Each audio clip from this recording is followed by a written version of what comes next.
I want you to take a second right now and just look around. Seriously, wherever you are. Yeah, just take it in. Right? Maybe you're, commuting to work, or you're sitting at your desk, maybe just out walking the dog. Just look at the physical world around you. The tangible stuff. Exactly. Because we usually assume that the forces shaping our lives are those tangible things. Right. We think about the algorithms on our phones, the literal bank balances in our checking accounts. The politicians arguing on our screens. Yeah. We tend to think of power as something with a face, right? A building, a literal line of code. But, and this is the big question for today, what if your deepest fears, your secret desires, your fiercest political loyalties, even something as biological as your sleep schedule? Which is crazy to think about. It really is. What if none of those things are just the result of isolated ideas or mere digital algorithms?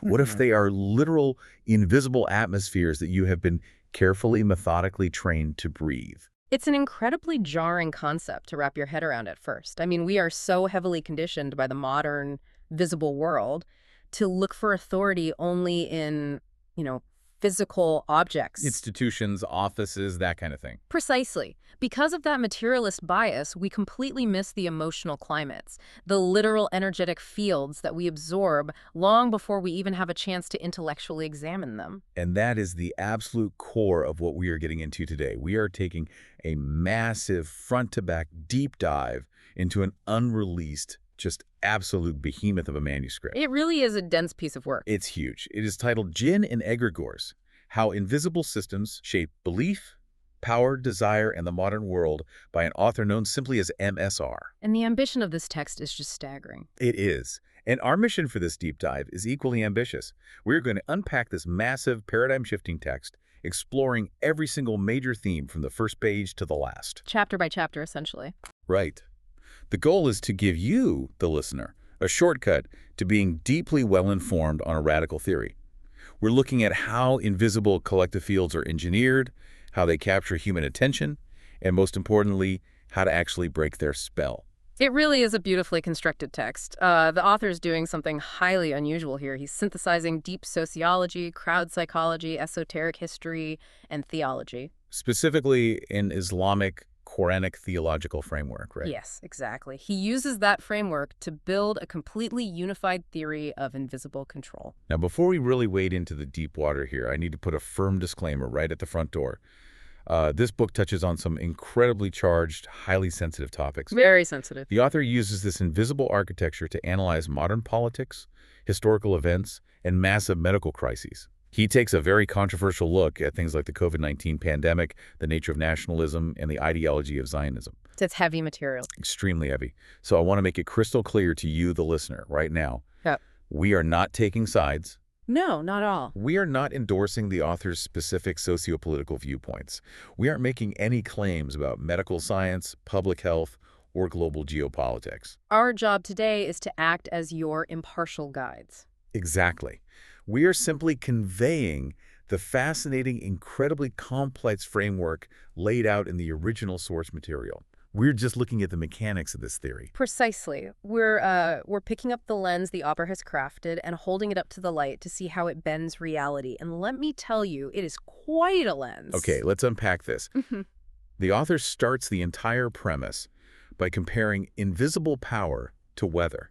And I actually love this metaphor. This is very intuitive. Because weather doesn't ask for your permission, does it? If you're walking down the street and a massive thunderstorm breaks, you don't debate the rain. You don't try to reason with a drop in barometric pressure. Right. You just adapt. You hunch your shoulders, you flip up your collar, you hurry your pace.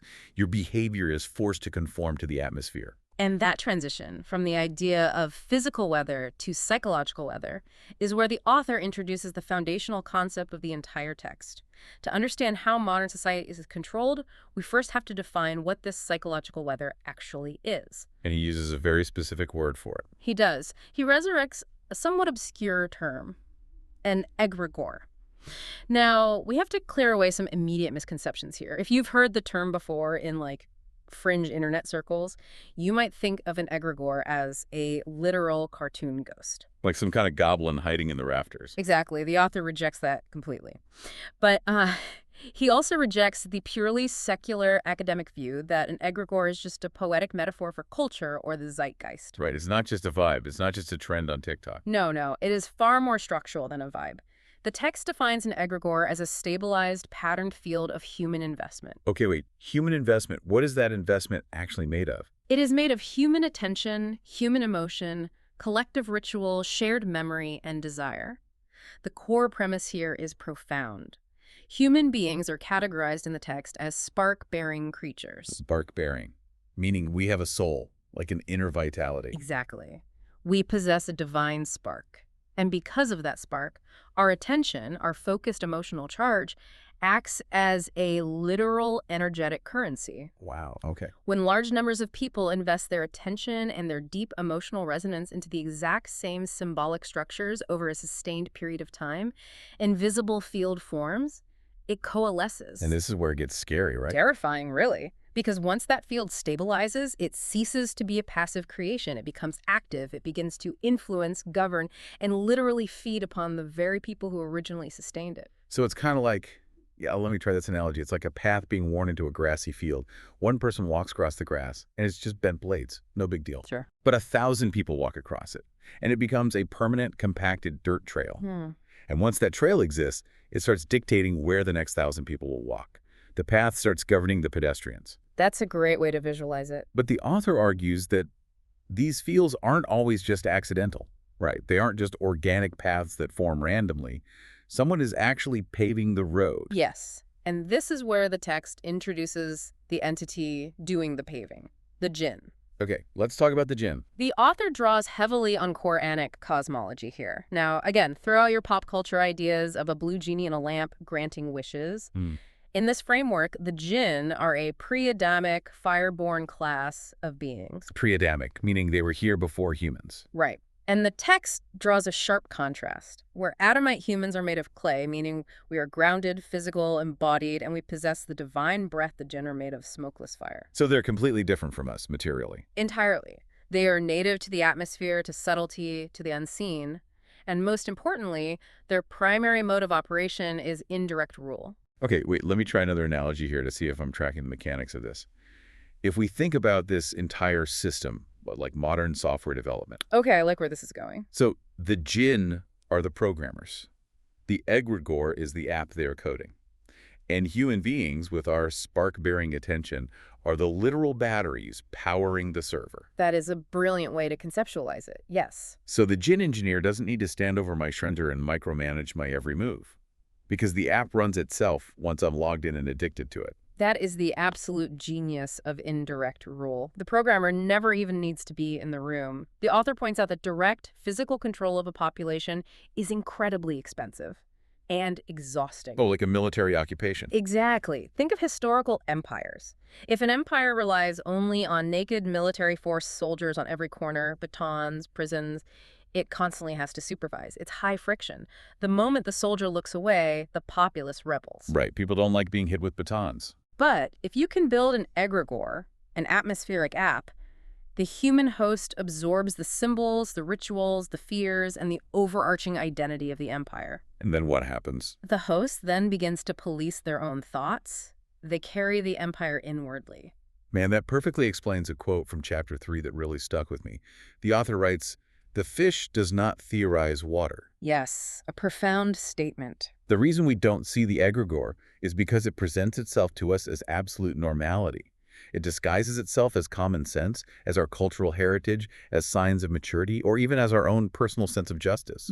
We don't fight it because we think it's just the way the world naturally is. Precisely. The water is invisible to the fish because it is the medium of its entire existence. But if we follow your software analogy, the next logical question is, how does the programmer actually write the code for this app? Right. How do they actually trap us? The author outlines what he literally calls the machine code of human capture. It is a highly specific sequence. It goes attention, leading to emotion, leading to repetition, hardening into identity. Okay. Attention, emotion, repetition, identity. Walk me through how that pipeline actually functions in real life. Let's say I'm just, scrolling on my phone. Let's use a modern political radicalization pipeline as an example, since it illustrates the machine code perfectly. First, the egregore field must capture your attention. Because if I don't look at it, nothing happens. Exactly. What isn't addressed cannot be charged. If you don't look at it, you can't feed it. So a sensational headline or an algorithmically served video crosses your screen, it grabs your attention. Okay, step one, done. Second, the field immediately fuses that attention with emotion. Neutral observation builds no allegiance. The video is designed to trigger outrage, profound fear, deep injustice, or a desperate desire for tribal belonging. Right, because if I just read a boring fact about the tax code, I move on. But if I read something that makes my blood boil, my spark is suddenly flaring up. I'm engaged. You are emitting charge. Then comes the third step, repetition. You don't just feel the outrage once. The app ensures you see 10 more videos just like it. Oh yeah, the algorithm feeds it right back to you. You check the news every morning, you start using specific slang, you perform the daily ritual of digital engagement, you are wearing down that path in the grass we talked about earlier. In the final step. Identity. After enough repetition, the emotion and the symbols fuse with your sense of self. You no longer just agree with a viewpoint, you are that viewpoint. Wow. And as the author notes, identity defends what mere preference will eventually abandon. Once the egregore becomes your identity, you will fight to the death to protect the field, believing you are just protecting yourself. You know, it makes me think about how you, the listener, might act completely differently depending on where you are. The author calls the human host a contested terrain. Yes, contested terrain. You are essentially hosting multiple overlapping atmospheric fields all the time. Think about it. At work, you probably have a competence and professional status egregore running. You speak a certain way, you suppress certain emotions, your posture changes.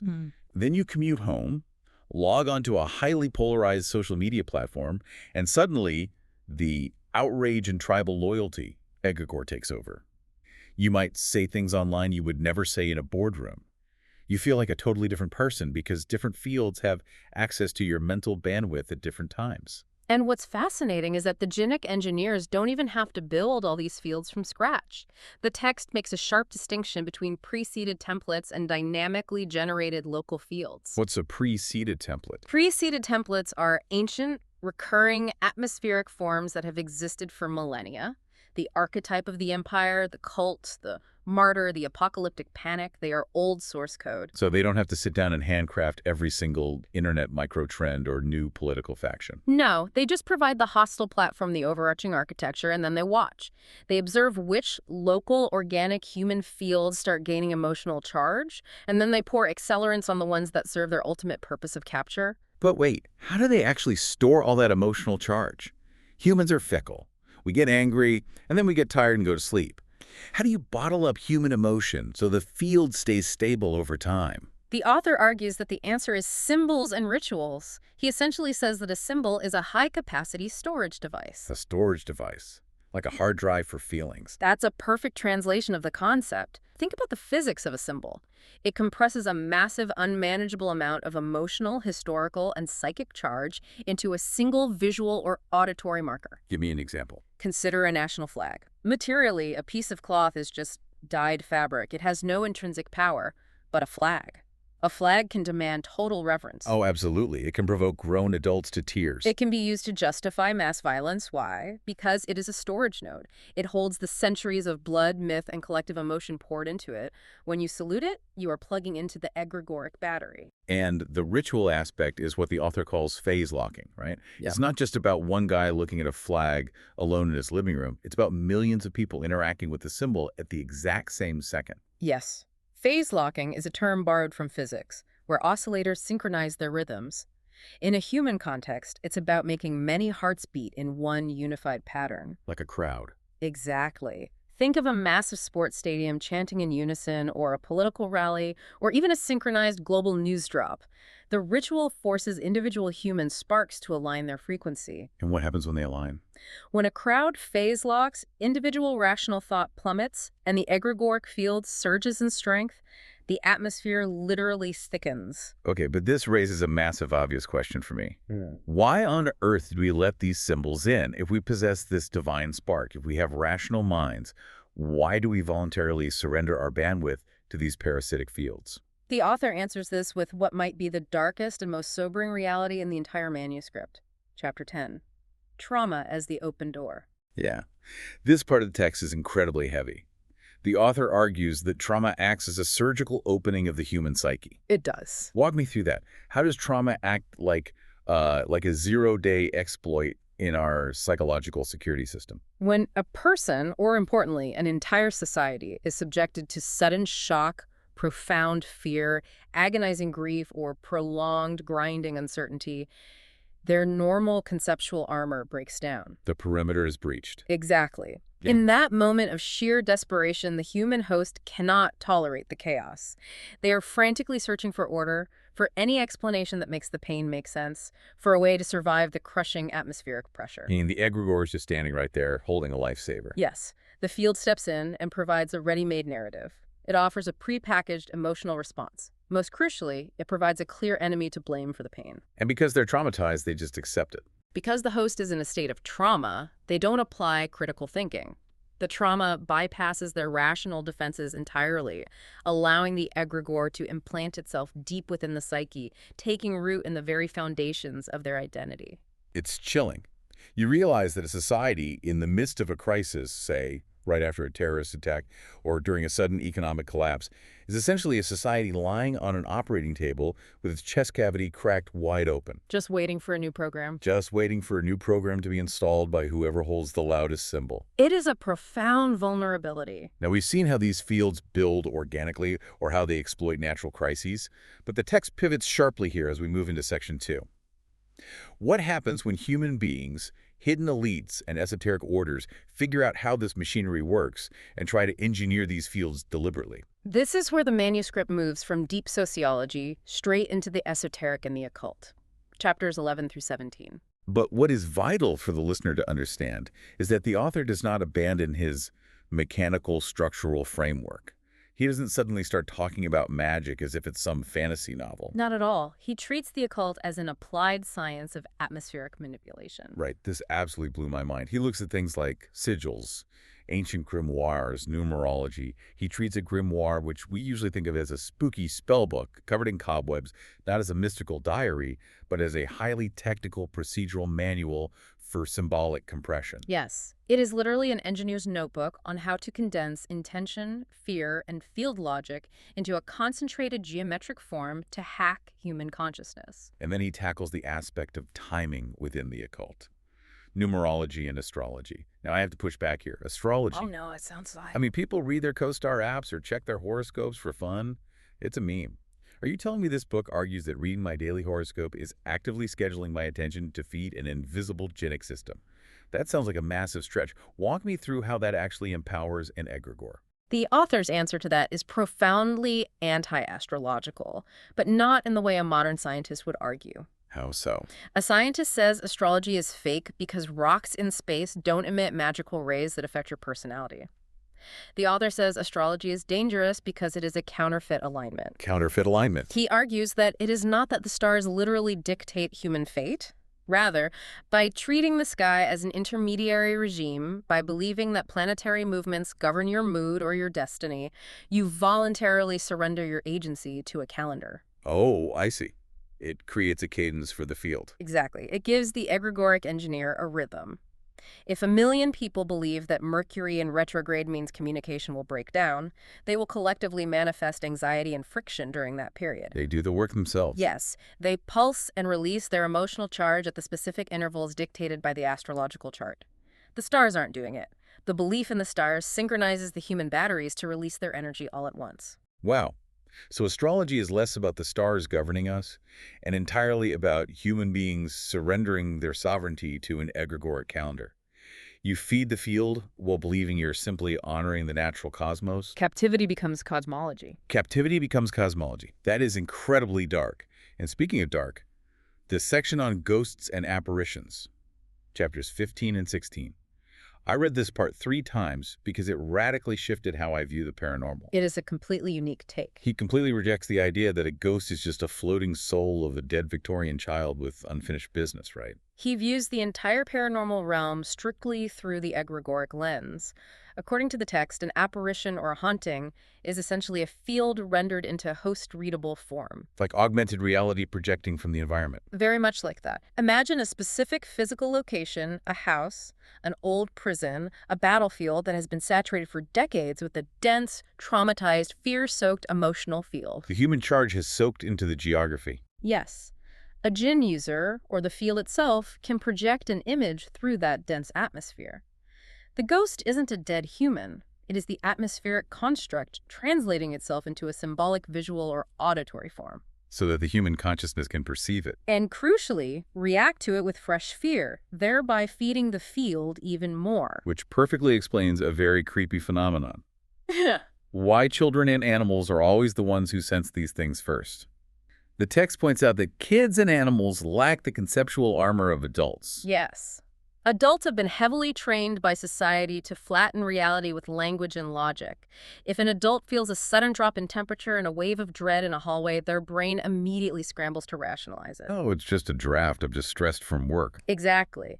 But a child or a dog hasn't built that rationalizing filter yet. They feel the raw, unfiltered atmospheric pressure of the localized field. They perceive the egregore before the adult brain can explain it away. That is wild. So if an organic field can condense locally like that in a haunted house, what happens when esoteric groups try to harness and weaponize that exact process? That brings us to black magic and secret orders. Right. The author dives deep into things like Aleister Crowley's Thelema, the Ordo Templi Orientis, esoteric Freemasonry, and certain highly occulted forms of Kabbalah. And again, he frames black magic not as some fantasy concept, but as the deliberate, hostile engineering of egregoric pressure. The defining characteristic of black magic, according to the author, is that it relies heavily on inversion, extreme secrecy, and severe boundary violation to forcefully concentrate a field of malice. Inversion is such a huge recurring theme in this manuscript, turning natural attraction into disgust, turning moral clarity into deliberate fog, taking a sacred symbol and flipping it upside down to create a psychic shockwave. And regarding these secret orders, the unifying theme the author points out is the construction of what he calls a closed chamber. The closed chamber. In these esoteric groups, the human will is sacralized. The initiate is told that through these complex, secret rituals, they are becoming a god, that they are mastering the unseen forces of the universe. They build a highly controlled atmosphere where the initiate feels incredibly empowered and elite. But it's a trap, isn't it? It is the ultimate trap. In reality, the initiate is becoming completely dependent on the field of the secret society itself. They think they're the ones commanding the Jinn or the egregore, but the egregore is mastering them. The complex rituals, the secret handshakes, the hidden hierarchies. They mistake the complexity of the maze for actual spiritual depth. The code itself becomes the person. Okay, here's where it gets really interesting. Because you cannot talk about secret societies, occult history, and global control without someone inevitably bringing up the Illuminati. Naturally. But the author has a completely unique, almost counterintuitive take on this in chapter 27. He doesn't subscribe to the idea that a literal group of 18th century Bavarian intellectuals is sitting in a smoke-filled boardroom pulling all the strings of the global economy. No, his argument is much more sophisticated. He argues that the word Illuminati and the entire lore surrounding it has itself become an egregore. It functions as a myth container. A myth container. Yeah. When I read that, it clicked perfectly. It's brilliant. The masses people who correctly sense that the world is corrupted, that power is hidden, and that they are being manipulated, need a place to put that anxiety. You need a target. So they pour all their suspicions about secrecy, corruption, and elite control into this one word, the Illuminati. And by doing so, they fall right into the Jinnic trap. By endlessly obsessing over this human proxy, analyzing pop stars' music videos for triangle symbols, creating massive conspiracy boards with red string, they are completely distracted from the deeper, actual atmospheric architecture. It's the ultimate sleight of hand. The author isn't saying that human elites don't exist. The intelligence brokers, the massive dynastic banking families, the corporate technocrats, they're very real. But they're just middle managers. They are beneficiaries of the field, not the true architects. The Illuminati myth is an egregore designed to keep you looking at the puppets so you never look up and see the invisible strings or the atmosphere that allows the strings to move in the first place. Exactly. The conspiracy theorist believes they have woken up, but they have simply stepped into a different room within the same egregoric prison. Wow. Okay, now if we pull back from the dark, secret chambers of the occult and step out into the blinding open air of modern, everyday society, we enter section 3 of the manuscript. How did these apex fields operate in plain sight? Right, let's talk about the heavy hitters. Nations, celebrity, and consumerism. We mentioned flags earlier, but the author goes deep into the nation state as an egregore in chapter 18. How borders, national anthems, and deeply held historical grievances are actively maintained to orchestrate mass synchrony. The nation-state demands a level of blood sacrifice that, historically, only gods demanded. And then he shifts to celebrity in chapter 19. The mechanics are shockingly similar. A celebrity is not just a person. They are a focal point for a localized field. How does that work? The fan is kept bound to the celebrity egregore through meticulously timed release cycles. Oh, right. Album drops, highly curated teaser trailers, leaked paparazzi scandals, public meltdowns, redemption arcs. It's a continuous soap opera. Yes, the field is never, ever allowed to go cold. It must pulse constantly to keep the audience's attention warm and malleable, and this blends seamlessly into consumerism. Which the author describes as the cult of the self. Yeah. And how does the consumer egregore rule? Not through fear, right? No, it rules through the precise manufacturing of lack. It seduces the host through the whispering promise that you are fundamentally unfinished and that you can only be completed through acquisition. Buy this and you'll finally be happy. Exactly. It creates an atmosphere where your identity is entirely tied to the brands you display, trapping you in a perpetual state of desire that can never actually be satiated. But to maintain all these apex egregores, the nation, the celebrity, the consumer lack, they need a delivery mechanism. They need a way to pipe the weather directly into your brain 244/7. And that brings us to the technological delivery systems. Screens, pornography, and AI. The author uses a phrase in chapter 20 that really stuck with me. He calls our screens black mirrors as altars. We carry glowing altars in our pockets, constantly offering up the sacrifice of our attention. And through those altars, some of the most destructive fields operate. The chapter on pornography is brutally direct, but sociologically fascinating. He defines pornography not merely as explicit visual content, but as a field of liturgical degradation. Let's unpack that heavy phrase, liturgical degradation. A liturgy is a religious ritual, so he's saying it's an anti-sacrament. Exactly. It operates on the principle of extreme inversion. It takes the most profound, life-giving human connection, intimacy, and reproduction, and forcibly detaches pleasure from tenderness, from context, and from humanity. It turns human bodies into completely interchangeable stages for ego, dominance, and control. It is an act of spiritual dissociation masquerading as physical gratification. And because it relies so heavily on inversion and boundary violation, it generates a massive, incredibly dense egregoric charge that traps the user in a loop of shame and compulsion. And what happens when you combine that highly addictive, degrading field with artificial intelligence? The author posits that AI isn't an egregore itself, right? It doesn't have a soul, it doesn't have a spark to harvest. Correct. AI is the ultimate accelerant. It is the perfect, tireless servant of the Jinnic architecture. The algorithm never sleeps. It never gets bored. It just endlessly calculates. It is constantly microtesting billions of variables every second to see which specific symbol, which shade of outrage, which exact fear cue will keep your attention hooked for just 3 more seconds. It represents the total industrialization of the egregoric process. Okay, listener, remember that impartiality boundary we discussed at the very beginning of this deep dive. We're going to apply it firmly right now because the author wades into some highly contentious modern history here in chapters 29, 30, and 32. Yeah. We are looking strictly at his sociological and structural argument. The text argues that modern populations are governed primarily through orchestrated fear cycles. And he uses the COVID-19 pandemic era as his prime example of a global, atmospheric, egregoric operation. To be clear on the author's framing, he is looking at the pandemic period not merely as a debate about virology or medical efficacy, but as a mass sociological field of compliance. He points to the unprecedented, synchronized global response. Right. He highlights the ritual compliance, the intense moralization of physical bodies where your neighbor suddenly became either a biological threat or a moral savior, the shared visual symbols that instantly communicated allegiance, the masks, the social distancing markers on the floor. The constant checking of daily infection curves on digital dashboards. His argument is that, sociologically speaking, this period trained global populations into a brand new, highly responsive grammar of fear and emotional entrainment. It created a unified atmospheric pressure that made billions of people incredibly governable, responsive to sudden shifts in the rules, and highly intolerant of anyone who broke the phase locking of the crowd. Regardless of where anyone stands on the medical realities, his point is that the sociological mechanism deployed was an egregore operating at absolute maximum global bandwidth. And he pairs this acute, sudden fear with a slow-burning chronic fear and financial egregore. Debt. He calls debt a traumatic tether. A traumatic tether. Debt is an incredibly powerful atmospheric tool because it literally colonizes your future. When you are deep in debt, you are not living in the present. The egregore dictates how long you must labor, what kind of risks you are allowed to take, what you are permitted to hope for. It keeps the host in a state of low-grade, recurring anxiety, all while convincing them that signing away the next 30 years of their labor is just a sign of normal adult life. You're just a responsible citizen paying your mortgage. But structurally, your future has been harvested.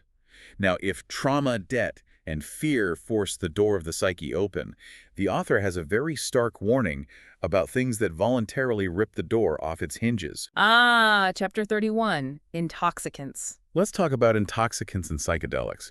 I know so many people who view psychedelics as the ultimate tool for breaking out of the matrix, for finding true enlightenment. The author fundamentally disagrees. He issues a very severe warning here. He argues that chemical openings, whether through heavy intoxicants or modern psychedelic therapy, make the human host incredibly dangerously porous. People take these substances seeking healing, ego, death, or enlightenment. They feel they are connecting with profound cosmic truths. But the author says they are actually just stepping into the jinnic waiting room. Wait, really? The waiting room? Worse. They are forcibly dropping their conceptual armor and entering zones where predatory egregoric fields and subtle jinnic suggestions can implant themselves with unusual, unimpeded force. So it's not enlightenment. You might feel a profound sense of universal love and interconnectedness, but the author warns, you think you found heaven, but you've just bought a ticket to a much more convincing, highly immersive theater built by the engineers of the atmosphere. You are still being managed. Which brings us to the final apex systems, what the author calls the great egregores: religion, Zionism, and media. And again, applying our analytical lens here for the listener, the author tackles religion first in chapter 33, which made me pause because, wait, isn't the author writing from a deeply religious Islamic perspective? Why is he attacking religion? He is writing from a Quranic perspective, yes, but he makes a fierce distinction between divine revelation and the human institution of religion. He is absolutely scathing about how religion itself can become an egregore. How does that happen? A religion becomes a false egregoric chamber the moment it begins pointing to itself rather than pointing to God. When the specific rituals, the hierarchy of the clergy, the inherited tribal identity, and the outward performance of piety become the actual objects of worship, when you care more about defending the brand of your faith than submitting to the divine, it has devolved into an egregore. It demands loyalty to the human institution and feeds on tribal superiority. And he applies a very similar structural critique to his analysis of Zionism in chapter 34. The text analyzes Zionism as what he terms an apex modern egregore. He argues that it is a uniquely powerful field because it perfectly fuses several different highly charged elements. Deep generational historical trauma, concepts of religious chosenness, aggressive 19th century nationalism, immense media narrative control, and a simmering apocalyptic expectation. He argues this combination creates an incredibly dense, impenetrable system of capture for both its adherents and its opponents. And the glue that holds all these global fields together is chapter 35, the media egregore. The author insists we stop thinking of the media as just a channel or a mirror reflecting reality. It is the ultimate herding mechanism. It actively synchronizes global emotion. It destroys our sense of proportion, making local problems feel global and global problems feel deeply personal. It is the engine that dictates the moral weather of the day, telling us what is sacred, what is shameful, and exactly who we are supposed to hate today. So if we pause and look at the map we've drawn, we know exactly how the machine works today. We see it operating in the algorithms on our phones, in the debt, in our bank accounts, in our polarized politics, in our tribal religions. We are surrounded by the weather. But to truly understand how to break this machine, the author says we can't just look at modern sociology, we have to look at the oldest blueprint available. What does ancient scripture actually say about this invisible machinery? That takes us to section 4, The deep origins, revelation, and indirect rule. This section is where the author brings all the historical and sociological threads back to the Quran. He makes a profound argument. The Quran is not just a book of moral rules, it provides the ultimate counter-egregoric grammar. Counter-egregoric grammar. I love that phrase. It gives us the precise vocabulary to name and dismantle these invisible fields. Exactly. It explicitly defines the nature of idols. It introduces the concept of taghut, which refers to false sanctities, oppressive systems, or entities that cross the limits of legitimate authority and demand the worship that belongs only to God. The Quran fiercely, repeatedly critiques any reliance on intermediaries. It demands a direct, unmediated connection to the divine, cutting out the priests, the idols, and the atmospheric fields that try to stand in the middle. And his portrayal of Iblis, the figure of Lucifer or the devil, is fascinating in chapter 37.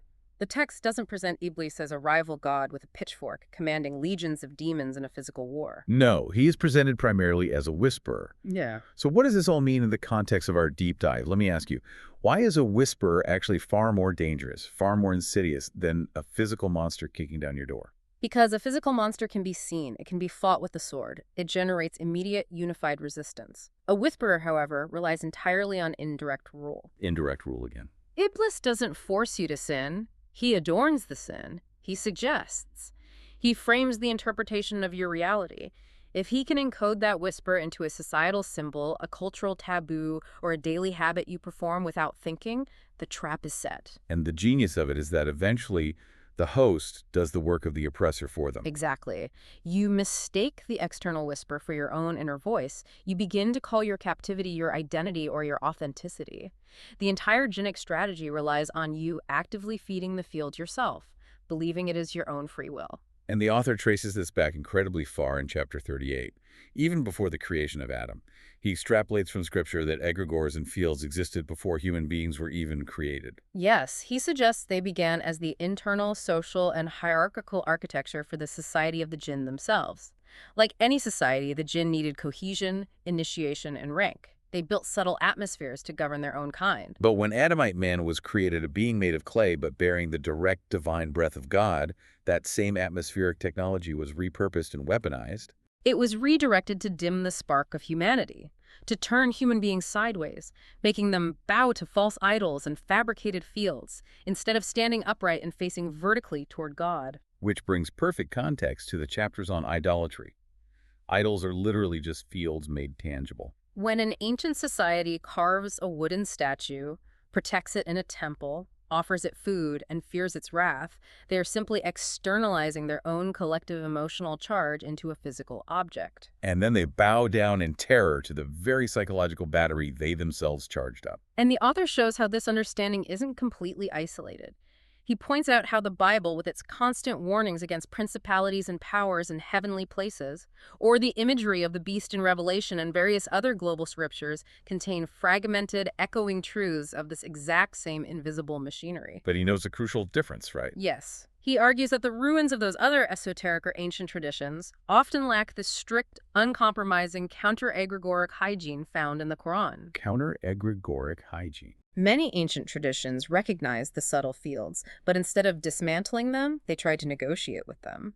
They created incredibly complex hierarchies of angels, demigods, demons, and mediators, which, tragically, just built another elaborate mystical maze for the soul to get hopelessly lost in. Okay.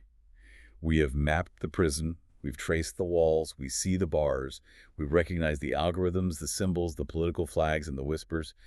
But insight is useless if we're still stuck inside. It really is. How do you actually get out of it? That brings us to our final and most important section. Section 5, the path out of enchantment. Let's start with the foundational question the author poses in chapter 42. Are all fields inherently bad? No, and this is a vital grounding distinction. Human beings are inherently social, symbolic, community-driven creatures. We absolutely need shared meaning to survive. We cannot exist in a vacuum. Though there are good fields. To explain this, the author introduces one of the most beautiful and clarifying analogies in the entire text to distinguish between a predatory, bad field and a nourishing, good field. The window versus the mirror. The window versus the mirror. Walk us through that. A false field, a predatory egregore, is a painted mirror. It demands that you look at it. It is entirely self-referential. It demands your absolute loyalty. It constantly feeds on your grievances. And it makes you completely psychologically dependent on the group's approval. It keeps your gaze trapped inside the closed chamber of the ideology or the brand. But a good field is a window. A good field, think of a deeply truthful marriage, a sincere and humble local community, or an honest friendship is a window. It gathers you in, it steadies you, it strengthens your moral courage, but it doesn't trap your gaze. It points you outward. It points you outward, through itself, toward reality, and ultimately toward God. A truthful field doesn't demand that you worship it. A false field wants to keep you as an anxious, dependent child. Right. A truthful field wants to cultivate you into a mature, free, vertically aligned adult. That is profound. Yeah. So knowing that, how do we practically break the spell of the mirrors? Chapters 43 and 44 hit incredibly hard here. He points out a painful truth. Insight alone is not enough to save you. It's not. I can read this entire 49-chapter manuscript, understand perfectly well that doom scrolling on my phone is a dissociative trap engineered by algorithms to harvest my attention, and I can still find myself doing it at 2 a.m.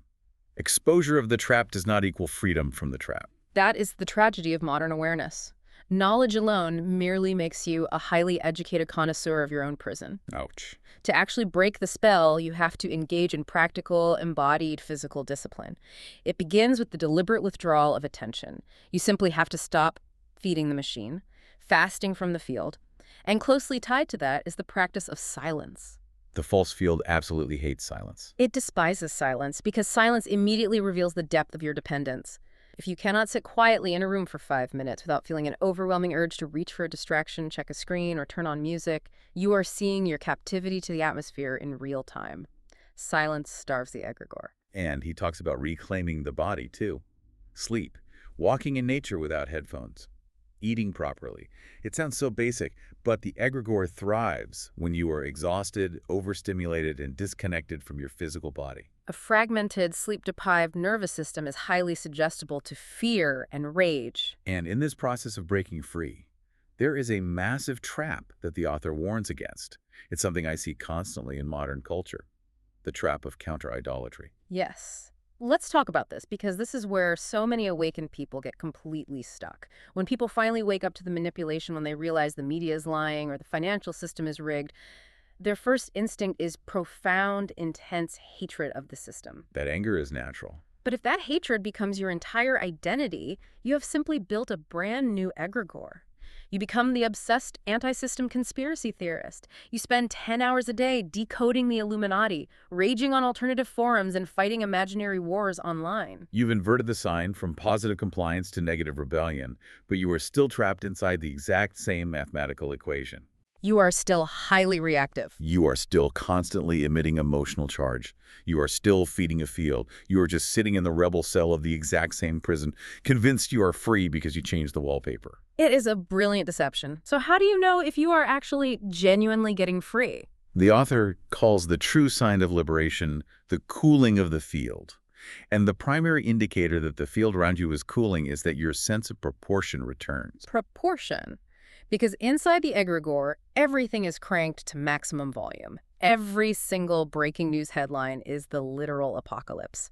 Every minor disagreement online is a cosmic betrayal of tribal loyalty. Every political election is the final battle for the soul of the universe. But when the field cools, scale returns. You realize that the empire will eventually pass, the algorithm will decay, the celebrity will fade into obscurity. You learn the true, eternal weight of things. You return the center of your gravity to God, and suddenly the loud, terrifying worldly systems shrink back down to their proper created size. They're no longer gods, they're just passing weather. Which perfectly sets up life after enchantment. The final chapters of the book. Once you're out, what do? The author says it's about the recovery of the ordinary. The ordinary. The egregore always lies to you, telling you that real life is somewhere else. It's in the next massive political revolution, the next viral internet trend, the next utopian spiritual awakening. But true freedom is realizing that God meets you in the quiet, patient rightness of ordinary obedience. It is about being a good neighbor, having a quiet meal with your family without a screen on the table. It is about living uncaptured in the presence of massive power. You don't have to be naive. You recognize that human institutions, elites, and algorithms can do real tangible harm. But you absolutely stop treating them like they're invincible deities. You look at the crushing power of the world and you say, yes, you can harm me, but no, you are not the divine. That single sentence, believed truly, strips the egregore of all his glamour and authority over your soul. And in the final appendices, chapters 48 and 49, the author provides a global lexicon, just to tie the historical threads together. He looks at terms from various other cultures that border on this concept, the Tibetan idea of the tulpa, the ancient Greek daemon, Carl Jung's psychological concept of the collective unconscious. He acknowledges that humanity has always sensed these invisible forces hovering just out of sight. But he argues that the specific term egregore, framed through the Quranic lens of jinnic indirect rule, is vital because it precisely defines the mechanism. A socially sustained, ritualistic, emotionally charged parasitic field. It really ties the whole framework together perfectly. Wow. Wow, we have covered an unbelievable amount of ground today. We've journeyed from the deep Quranic origins of the jinn, explored the step-by-step machine code of human psychological capture, waded through the dark, secret chambers of occult engineering, analyzed the massive apex egregores of modern nations, screens, and media. And finally, trace the quiet, disciplined path of silence, proportion, and true spiritual freedom. I really want to thank you, the listener, for sticking with us through such a profound, incredibly dense, and frankly unsettling exploration of M.S.R's magnum opus. It truly is a framework that, once you understand it, irrevocably changes how you read the morning news, how you interact with your phone, and how you understand the origins of your own sudden emotions. You can't unsee the architecture. You really can't. And I want to encourage you to take this new lens directly into your day. Look closely at your own daily routines. Look at the glowing screens you stare into, the news notifications that make your heart race, the sudden anxieties that keep you awake at 2 a.m. Pause, take a breath. And ask yourself the hardest question. Is this my own true spark? Is this my own thought? Or am I just acting as a human battery, feeding a field that does not love me? If I may, I want to leave you with one final lingering thought that builds on the deepest warnings of everything we've unpacked today. Please do. The author makes it clear that these invisible fields are fundamentally parasitic, and because of that, they must constantly mutate to survive. When a massive egregore finally falls, a new one immediately mutates to take its place. And the chilling part is, the new field will almost always adopt the exact vocabulary of its own defeat. It will use beautiful words like liberation, awareness, deconstruction, or healing to lure you in. So the critical question you have to carry into tomorrow is this. What if the next invisible prison you walk into is built entirely out of the very tools you just used to escape the last one? That brings us right back to the weather. You might buy an umbrella to escape the pouring rain, only to realize the umbrella itself is subtly controlling exactly where you're allowed to walk. Stay vigilant out there. Look for the windows, shatter the mirrors, and whatever you do, don't forget to breathe your own air.